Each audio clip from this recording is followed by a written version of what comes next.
Hi guys, welcome to today's Legal 101. Being a Tuesday, it's on tax law. We are borrowing from Justice Muray's 2023 judgment. We are also borrowing for the Persons with Disabilities Act and the Persons with Disabilities in bracket income tax deductions and exemptions order. Now, a person with a disability shall not be eligible to apply for income tax exemption unless he or she is registered with the National Council for Persons with Disabilities.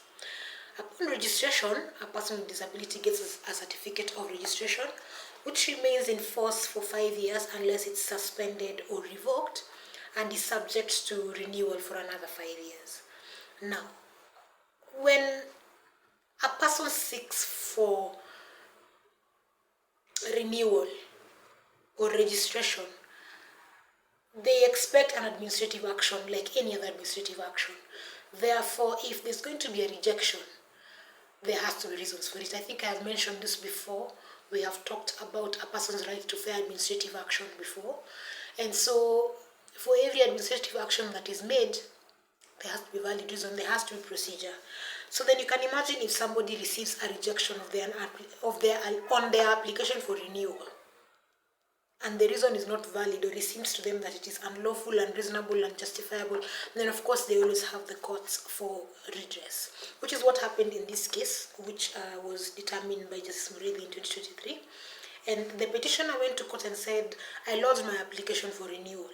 It was denied because the council said that I was found to have been well rehabilitated and had no significant functional limitation.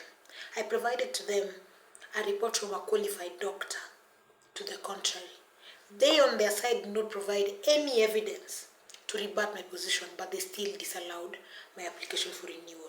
Of course, the court, looking at both sides, said that the council made this decision without a just reason. Ultimately, the council was compelled to renew the petitioner's registration as a person with disability.